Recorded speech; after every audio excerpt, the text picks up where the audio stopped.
Coming up on 2020 on ID, a wife dead. Her husband says it was a tragic fall. But is he a grieving widower or a money-hungry manipulator committed to murder? This man has killed my mama. A suspicious family reeling from grief. I am desperate for someone to give me an answer. And out to learn the truth about this convicted felon with a trail of angry ex-wives. Wife number 3. I felt like I was being poisoned. Wife number 4. I'll be honest with you, if something happens to me, he needs to be investigated. And wife number 1, choking on a throat lozenge? Now another wife dead, and she left clues behind. We turned that house upside down. We were digging. Her hidden journals, Nothing but take. police recordings, Do you remember her falling? and a new wife, number 6, just months after wife number 5 was laid to rest. You want to know whether or not you murdered Shirley? No, I did not. What a grieving family does when there's nothing to go on except sneaking suspicions. Welcome to 2020 on ID. I'm John Quinones. Few things were more important to Shirley Seitz than family.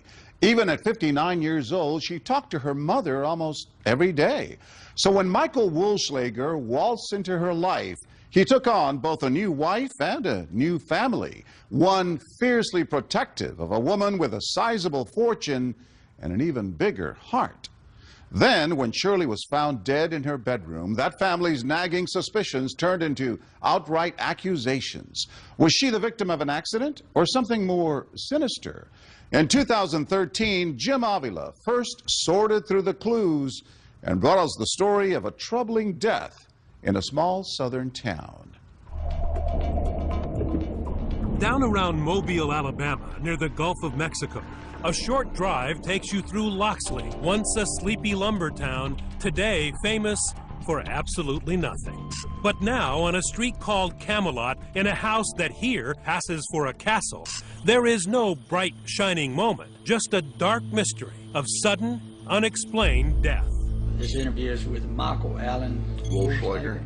The husband who is not a suspect. This is in reference to Mr. Woolslager's wife. The wife who died suddenly, Do you know the cause of death? but was not murdered. Do you remember her falling? Unless she was. As she falls back, she's going to strike the floor pretty hard. What do you think really happened, Chester? Man, I hate to say this. I think someone murdered my sister. Shirley Seitz fell for Dr. Mike Woolslager. Fell hard and fell fast. How do you do to I do in 3 months flat? But Shirley wasn't his first bride, or his second, or his third, or even fourth. Shirley was number 5. Some with tales to tell about their marriage to Mike, and more importantly, how their marriages ended.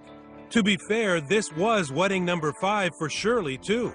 And up in northern Alabama, Shirley's family, the Thomases, wanted to be happy for her, but they could not. I didn't like him at all. I just have to admit that. Me being a minister, I said to her, "Are you sure?" Shirley's daughter Sharon was ready to throw something, and it wasn't rice. Please don't do this, Mama. Don't do this. Please, Mama, don't do this. Whatever their worries about her latest trip to the altar, Shirley's family is more than proud of her higher calling. She was an evangelist in search of a flock, preaching the Bible, spreading the gospel, and singing it too.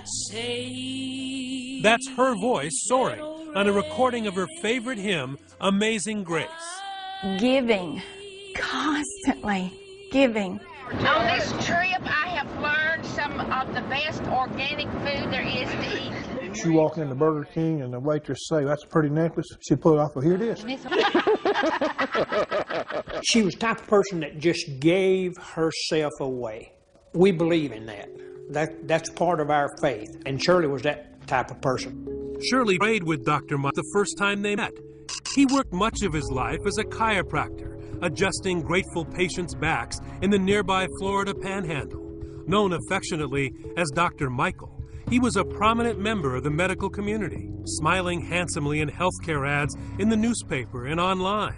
But money trouble plagued the chiropractor like a crooked spine. And his financial problems troubled Shirley's family because one of her husbands, Gene Seitz, had died and left her with his name and a hefty inheritance, $1 million. Were you worried about her money? Yes, I was worried about her money. He come into her life with the clothes on his back. And he's a doctor. He doesn't have a home, Mama. Well, he's in transition. He doesn't have a job, Mama. Well, he's a chiropractor. He's going to get a job in Alabama. He come into the marriage with a wore-out pickup truck and a bunch of debt. Her engagement ring from Dr. Mike, the wedding rings, the house they lived in, that first big purchase together. The family says Shirley paid it all. Mike seemed to appreciate it. Women from their church later said Michael was a wonderful husband to Shirley. Anything in the world Shirley told him to do, he'd jump up and do it, you know, but who wouldn't? Because he knew his bread was being buttered? Yeah. You said that, I didn't. And it wasn't just his money problems that bothered Shirley's family. He's a charlatan. He wants to be everything to everybody, and when you were around them, you could talk about scuba diving, you could talk about picking peaches off of a tree. Michael had done it. And Michael had done it. And I think Shirley recognized some of that. Wait a minute, this is not true. And she knew that I had this old intuition, hey, this guy's not real. Still, love, marriage, and pushing the grandkids' baby carriage, Shirley's family made room for Big Mike. And even the doubting Thomases could not guess for better or for worse was about to get a whole lot worse. 4 years into the marriage, something is wrong with Shirley.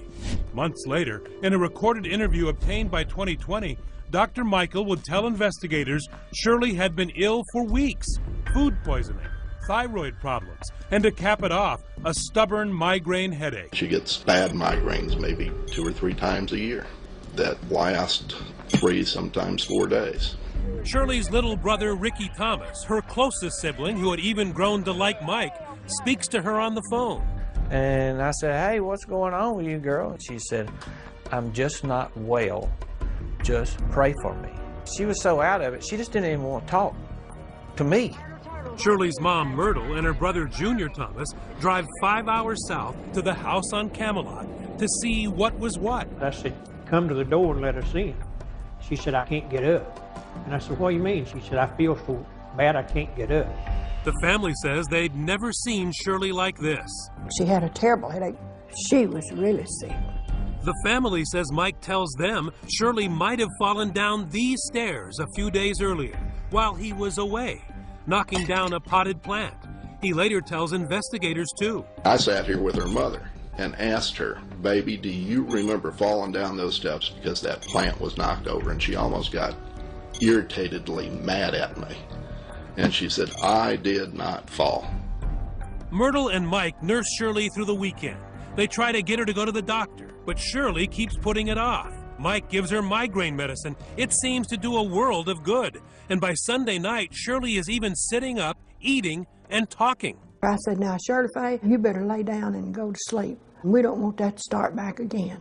And that's the last words I ever said to her. The next morning, Mike, who said he had been spending his nights on the couch and checking on Shirley through the night, goes into the bedroom once again. And she wasn't responsive. So I walked over and I turned on the light, and her lips were already blue. Mike yells for Myrtle. She's not breathing. Call 911. Steve Brannon is a former FBI agent, now a private investigator hired by the Thomas family. He showed us around the house on Camelot. So when Myrtle gets in here, what does she see? She sees Shirley on the floor by the bed. On the ground? On the ground, and Michael beginning CPR. Myrtle knows it's too late. And I said, Mike, Shirley's already gone. Shirley is dead. Precious. She was precious. If I can be a third of the woman that she was, I'm blessed. I loved her. She was my best friend, Jim. And she didn't deserve what happened to her. At the hospital where Shirley is pronounced dead, a distraught Dr. Mike demands answers. First thing Mike said, I'll never forget it. He said, well, I want an autopsy. Mike says he was desperate to know whether he could have prevented Shirley's death. I said, I'm trying to get a handle on what's going on, because not only have I lost my wife, but now I don't know whether I could have saved her if I could have gotten her to the doctor. And things are about to get worse for the grieving widower, because as they begin to settle the estate, Shirley's family turns on it. Chester is sorting through Shirley's fortune, what's left of it. What happened to her finances? He soaked her dry. I don't know other way to put it. Still ahead, Dr. Mike gets his answers. An autopsy reveals the cause of death, and it was no migraine. But was it the other M word? Stay with us.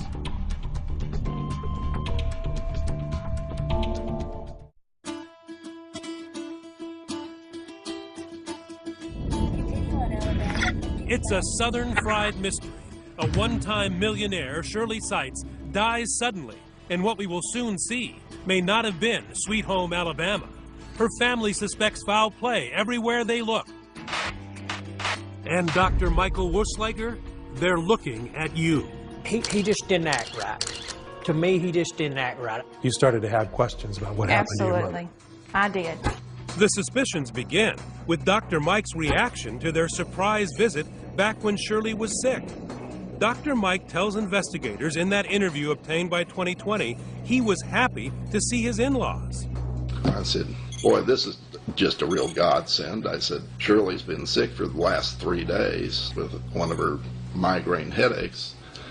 And I said, here you are showing up. Shirley's mother, Myrtle, and brother, Junior, say that's not how they remember it. He acted very shocked that we were there and asked me, what are you all doing here? The family also wonders about that knocked-over flower pot. When we went in, we noticed a flower pot that was laying in the floor, and I asked him about that. Mike said it showed Shirley might have fallen down the stairs a few days earlier while he was out of town at a doctor's appointment. He tried to tell us that she had fallen, I guess, down the stairs and knocked this flower pot over, you know, and that's how her what was causing her head to hurt, you know. But the family suspects that is a little too convenient. They speculate Mike was staging things to back up a phony story that Shirley had fallen. Thomas family investigator Steve Brannon. When the mother comes in on Friday, this flower pot that was supposedly knocked over on Wednesday is still knocked over. It's not been set up or cleaned up. It's still there? Yes, 2 days later. If I turn a flower pot over in my house, I pick it up. I don't let it lay there for 2 days. Something else bothers Myrtle. Michael's activities in the morning Shirley died. On the way to the hospital, Myrtle says she told him she noticed a spot, maybe blood, maybe something else, on the bed where Shirley had slept. I said, well, I wonder what that red was on the sheet. He said there wasn't nothing red on that sheet. Whatever it was, the family says Mike was very quick to clean it up. When you got back to the house, did you go looking for the sheets to see what was on it? And what'd you find They's out? done gone. He'd done jerked them off the bed and had them in the washing machine washed. Dr. Mike later told police Shirley got sick on the bed. Hasty laundering, a knocked-over plant, and there was something else. I'm a nurse by profession, and he claims to be a doctor. Now, I know it's chiropractor, and he supposedly has a PhD. He's not a medical doctor, but still he claims to be a doctor. And he said he'd give her 5 chest compressions. Well, CPR first aid, you don't give an adult 5 chest compressions. You give them 30. And that's when I guess it started really going in my head. What has this man done? Somebody's not acting right. But is this grieving family overreaching to blame someone? We don't like something that's ambiguous. None of us really like that. We want to know why something happened. Psychologist Jennifer Hartstein says in cases like these, it may be the grief talking. And very often, while we're grieving, if we're angry, we might want some sort of retaliation. We think that they must have done it, so we're going to retaliate and go after that person. But buckle up, because the Thomas family is not going to quit. In fact, their hunt for Shirley's will leads to a scene straight out of a TV cop show. While Dr. Mike is out at a religious meeting, the family conducts a frantic, clandestine search of the house. Mike could have come back through that door at any minute. So we was having to kind of sneak around and do what we had to do with one eye here and one eye there. Sharon and her Uncle Ricky Thomas take the place apart, drawer by drawer. We turned that house upside down. We were digging, taking pictures, trying to find that original will to get in my hand. The family knew that Mike had received $100,000 from her life insurance policy. But when they find the will, they discover Shirley, even after 4 years of marriage, left everything to her daughters, not a dime to her husband. Why didn't she write him in? To the family, the answer becomes clear when they find something else. Shirley's journals, personal, revealing journals. We found it actually up underneath another drawer in her bedroom. Is there anything of interest in the journals about their relationship? How much longer am I going to have to financially support this man? He said he wasn't going to do this to me. He was going to get a job. He's constantly spending my money. Lord, when is he going to get a job? Later, when police ask Mike about his marriage, he paints a totally different picture. How would you describe your and Shirley's relationship? We had an absolutely marvelous relationship. Shirley and I were the epitome of just exactly what a husband and wife are supposed to be. But when Shirley's daughter reads some of the journal entries to 2020, well, see what you think about this marvelous relationship. I'm so hurt and disappointed with Michael that I really don't want to be around him. I'm angry at him and let down. Nothing but take from this man. No giving. I'm not a wife. I'm a bank that is taking care of all of his financial needs. But did Shirley know just how much she was supporting her husband? He took $100,000 out of her checking account 30 days before she died. Or 33 days, I think, before she died. Do you know what happened to that money? I know who it was wrote to. The check was wrote to a company that he owns. Clues to an unhappy marriage, but no smoking gun. But just to be clear, her complaints about him were mostly about financial. Financial, yes. I never saw any communications in regards of him being physically mean to her, just financially. And she wasn't frightened of him? No, she didn't make indication that she was scared of him in the journals, no. So Shirley's family turns their investigation in another direction, Mike's long matrimonial history, and comes across the odd tale of wife number one. Her name is Lynn. I said, Ricky, I need to tell you some things I found out about Michael. The family had discovered what is to them a very strange coincidence. Shirley's daughter Sharon arranged to meet her Uncle Ricky to tell him about it. I knew that it would be upsetting, so I just asked Ricky, let's just ride up to the cemetery. They come here to, of all places, the High Rock Cemetery, where they had buried Shirley less than 2 weeks before. Right beside Shirley's grave. Among the shadows of the tombstones, it's an oddly comforting place where they can feel Shirley's presence and where Sharon can broach a difficult subject with the one family member still close to Mike. She shows Ricky an old yellowing newspaper article, a brief story about the sudden death of a young woman in Gainesville, Florida in 1977. Lynn Wolfslager, Mike's first wife. The article says a 25-year-old woman apparently choked to death Friday on a throat lozenge. Choked to death on a Cepacol lozenge. That's what her death certificate says. It appears there was no police investigation. Sharon and the rest of the Thomas family say they find two things strange about that. First, an otherwise healthy 25-year-old woman chokes to death on a cough drop. Second, they say Michael had always told them a different story. He told them his first wife didn't die suddenly. She died a slow, painful death from cancer. Michael had told us the entire time that he was married to Mama that Lynn had leukemia. And that's how she died? Yes, that's how she died. And that when she died, he was holding her hand consoling her in the bed. He never mentioned a throat No. lozenge. It made me wonder, well, what else has he lied about? What else has he lied about? For the answer to that question, we take you to Chipley, Florida, and a suspicious fire in Dr. Mike's past, nearly 20 years ago. I was approaching this place of business here. I detected smoke, seen smoke.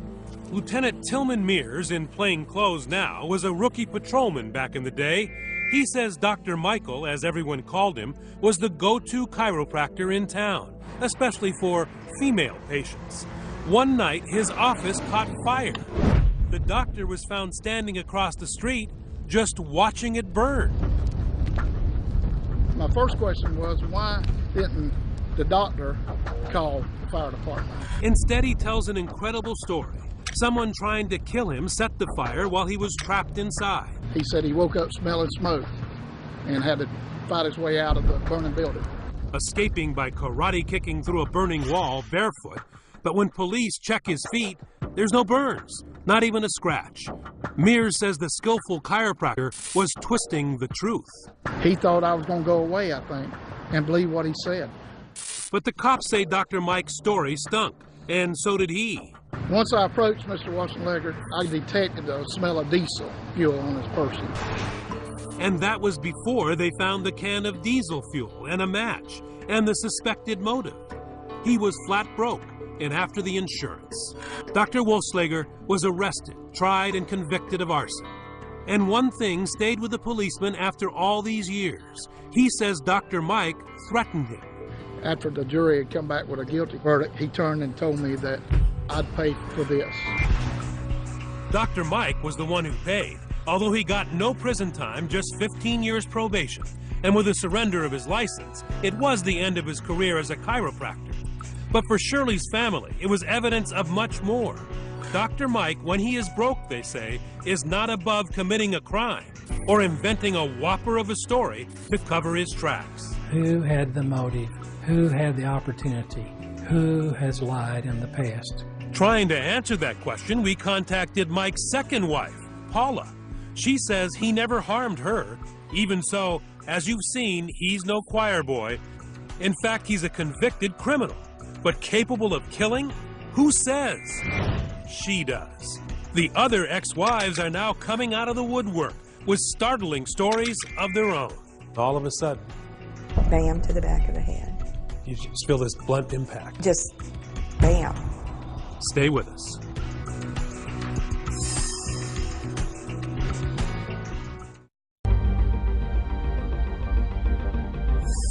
In broad daylight, in the middle of the night, there are a million ways to die. But the criminal justice system really only concerns itself with one: homicide. That's what the Thomas family of Alabama suspects happened in the mystifying death of Shirley Seitz. They accuse Shirley's husband, Dr. Mike Wassenlegger.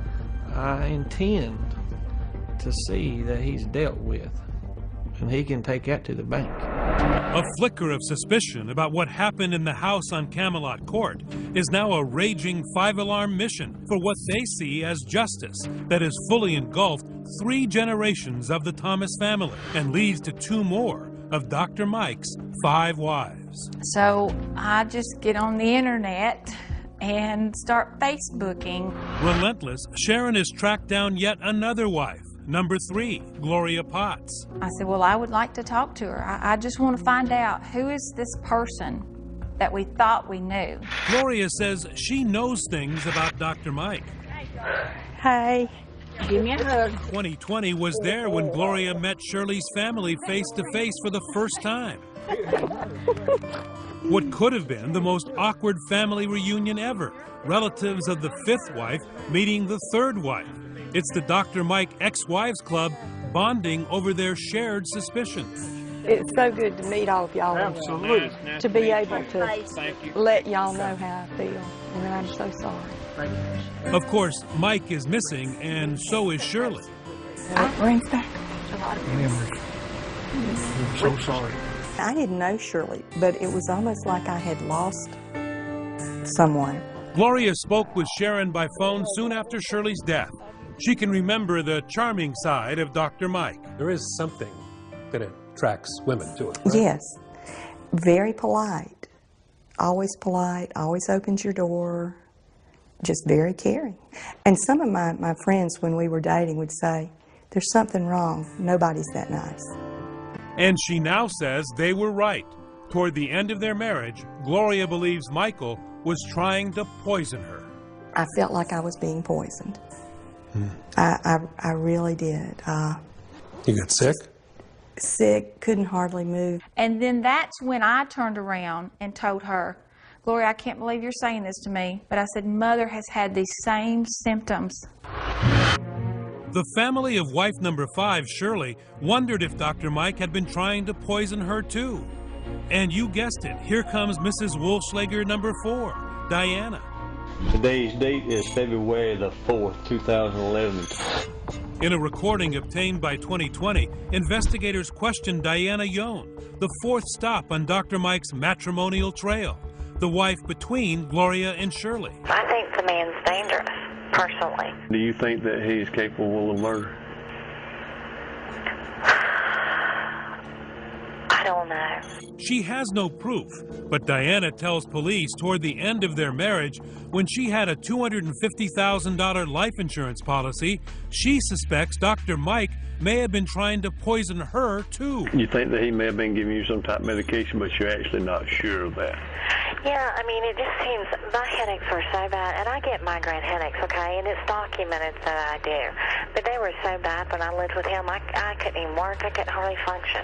End of her interview, Mike's ex-wife makes a chilling request. And I'll be honest with you, if something happens to me, he needs to be investigated. So now 2 more wives suspect Dr. Mike was trying to poison them. And one of them says, hold on, that's not all. Wife number 3, Gloria, reveals a terrible trauma she says happened in her marriage nearly 30 years ago. She says Dr. Mike, the man who had always killed her with kindness, tried to kill her with a mallet. And I was asleep, and he hit me in the back of the head with a mallet. With a mallet? Yes. And all of a sudden the pillow went over my face, and his hand came under the pillow and covered my nose and my mouth. Gloria says she escaped by playing dead and then running out of the house. I was hysterical, crying and upset, and when I would try to yell for help, I'd go, help, help, and had no voice. You went to the hospital? I went to the hospital, but we told them I slipped in the tub. Did you ever ask him at any point, why were you doing that? Why did you try to kill me? Yes. He told me he had gotten stung by jellyfish when he worked in China, and that it was a reaction to the toxins. That's right. She says Dr. Mike's excuse for hitting her over the head with a mallet? The jellyfish made him do it. Had there been an argument or something? No. It was just this one time? Just this one time. He snapped. Gloria says she told no one, not even the police, sticking to the story of slipping in the tub until she and Mike divorced about 10 years later. Only then, she says, did she begin telling people. She also got a restraining order. So people are going to wonder, okay, so you get hit over the head, and the guy puts a pillow over your head, and yet you didn't divorce him right then, you stayed. Yes. Have you asked yourself why? 1,000,000 times. I can't understand why. I have no answer to that question. I'm sorry that I didn't call her. That's okay. That's okay. I really should have called her. That's okay. She says she had 2 children to think of, and aside from the one incident, Mike was never violent. Anyone that was around Michael would know it's out of character. He was very charismatic, very calm, very nurturing, just total opposite of what you'd think. Were you scared of him after that? Yes. Must have been hard to go to sleep next to the same man. Yes, it was. But besides the fact that he hit you with a mallet, he was a good husband. Other than trying to kill me, to my knowledge, he was a very good husband. It doesn't make sense. And me staying didn't make sense. Maybe she's just mad. Maybe she is trying to get back at him. Possibly. That's the possibility, but she's been telling the same story for a number of years. It didn't just come up after Shirley died. Can you still see him standing over you? Yes. And I was terrified. I didn't know what to do. Now remember when Gloria told the family and then police this amazing tale of Mike's alleged attack, no one knew what killed Shirley. The autopsy was not finished yet. So imagine the reaction when months later, the family is finally given the results. I'm shaking my head. I can't believe this. I cannot believe this. I can't believe this is happening. Why? Because the medical examiner finds what caused Shirley's death is no migraine. It's a blow to the head. Blunt force head injuries. A hit to the back of Shirley's skull, hard. That is what killed her. So when you find out later on that it's blunt force trauma to the head, then there's no question in my mind that Michael murdered this woman, murdered Shirley. My mother has actually been killed. This man has killed my mama. But not so fast. The toxicology report found no poison or fatal doses of drugs. And even as it makes clear the cause of death, the autopsy fails to answer the really big question, the manner of death. How Shirley got that fatal injury. The medical examiner writes simply, undetermined. Accident? Homicide? Can't really tell. Still ahead. Is this case so complicated, only a dummy can solve it? Stay with us.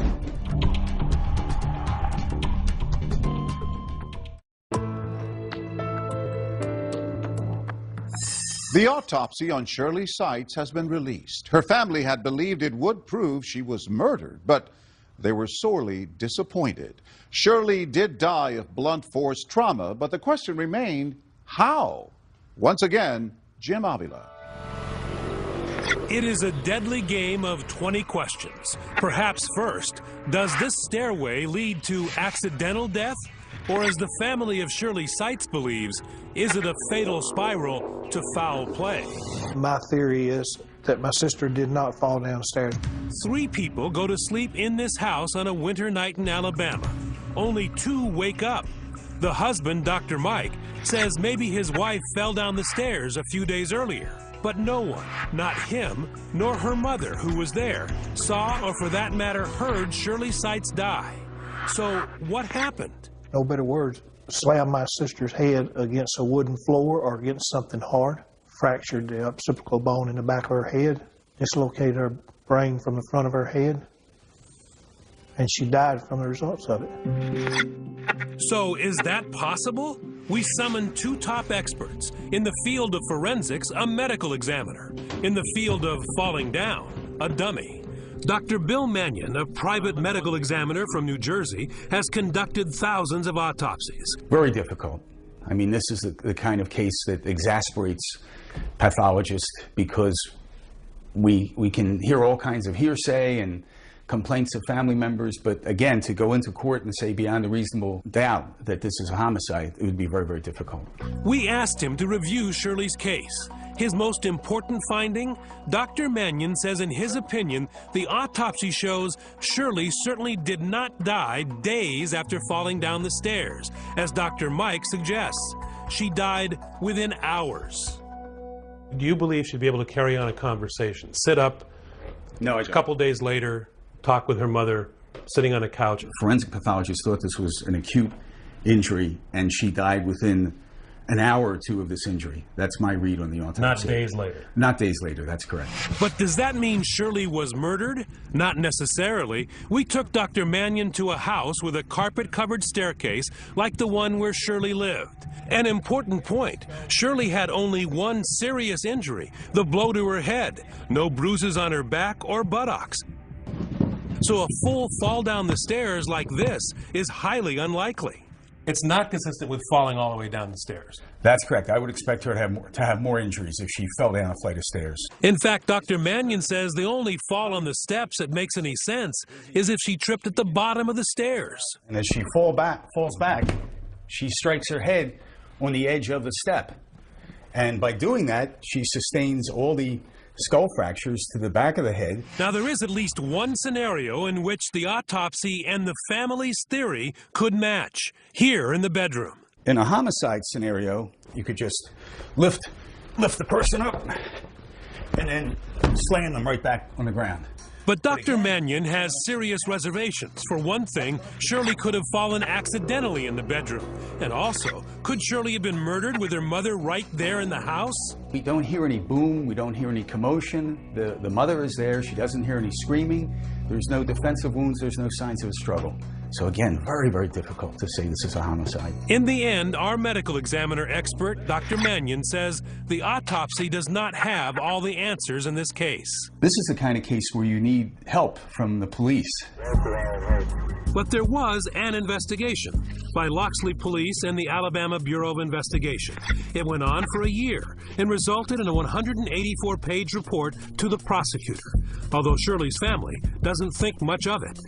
I think it's a joke. I think my 10-year-old grandson could have done a better investigation than the ABI done or the Loxley Police Department.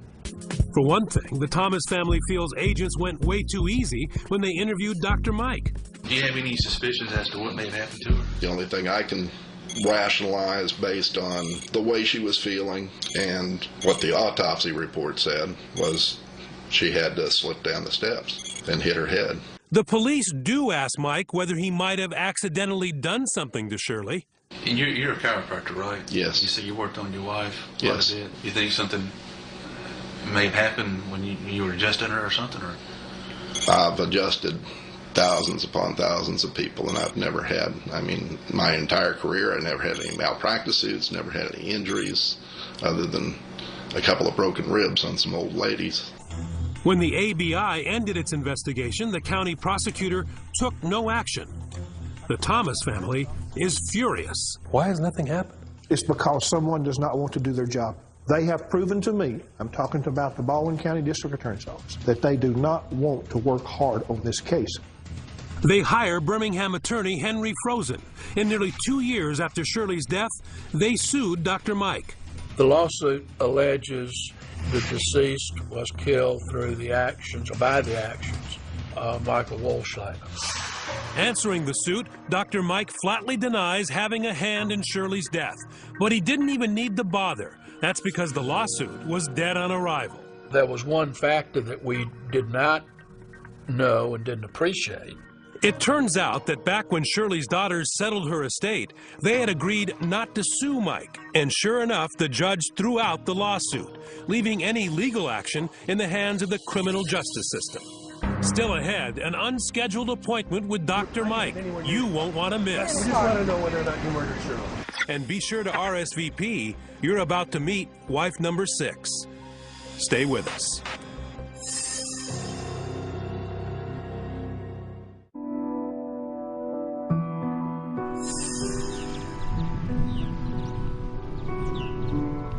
Shirley Seitz is at peace. She's home now in the family plot in Blount County, Alabama, but her family cannot rest. Are you feeling a little frustrated about the fact that Dr. Mike is still free? Yes, absolutely. He's living his life. He's going on with his life. He's moved on like nothing's ever happened. I believe, and I'll go to my grave believing, that sometime between midnight and 7 o'clock, he went in that bedroom and took her life. We tried to make an appointment to see Dr. Wohlschlager, to ask him about his terrible luck, about how and why 2 of his wives had died early, sudden deaths, and 2 others suspect he tried to poison them. But the doctor wouldn't see us, turned down our request for an interview. So we went to see him. We found him living in Pensacola, Florida, and not alone. Dr. Mike, we're just here, Dr. Mike, to ask you whether... The woman with him and threatening to sue as I backpedal used to be known as Luann Elkins. She'd known Dr. Mike back when Shirley was still alive. The question is, just how well? I do believe that he was having an affair on Mother. The woman that he is now married to, I believe, is the woman that he was seeing prior to Mother's death. Married to? That's right. Luann now goes by the name Maggie. Maggie Wohlschlager. She is wife number 6. Are you currently in a relationship with anybody else now? Or? I go out with people just to be with them. Her name had come up in Dr. Mike's interview 3 months after Shirley's death when police asked about his love life. I've been to the movies with Luann And I've actually babysat Luann's 2 sons. Not really dating. I mean, I see. Well, none of them are dates per se. No. Dr. Mike denied to police that he cheated on Shirley, but Sharon says she believes it could be another motive for wanting Shirley out of the way. There's too many red flags with what I have discovered in reference to her. We found Dr. Mike in a fast food parking lot. Wife number 6 was not happy to see us, but we did get to ask that critical question. Get in the car. We just want to know whether or not you murdered Shirley. That's all we want to do. We're going to sue you. Did you murder Shirley? No, I did not. Let me ask you, Myrtle, as a mom, what are you looking for here? I guess justice. I don't want to accuse somebody of something that they didn't do, but then if he did do something to my daughter, I'd want him to have to pay for it. When Shirley married this man, she had $500,000 in liquid assets plus a home and 15 acres of land. And what happened to your sister when the money ran out? What happened to her? She died. Wuschlager says he now has no money, is living on food stamps, and can't afford a lawyer. Although he may need one again, the Thomas family at long last got some good news. They say the Alabama Attorney General, Luther Strange, has reopened the case. The family hoping this painful game of 20 questions is nearly over. I am desperate for someone to answer those questions and give me an answer. The Thomases believe this case should not linger, not just for Shirley's sake, but out of a new concern, a concern for Mike's new wife. In fact, Ricky says he's called to warn her. I just didn't feel like I could rest without at least telling her. And she got very defensive, and I said, hey, that's okay. I'm just calling you to warn you because I wish somebody had warned my sister. We've had a good trip. Good trip. The family says Mike may have replaced Shirley, but they cannot. It has been a long road. Mother was my best friend. She was just close to me, and it does hurt when I can't leave work and call her, or when I can't tell her, hey, guess what your grandbaby did today. So it hurts. I'm ready for closure. I think we all are. We're ready for closure. Anytime he needs to remember, little brother Ricky drives up to that quiet spot in High Rock and listens for the sound he's been missing, his big sister's voice. Oh, me.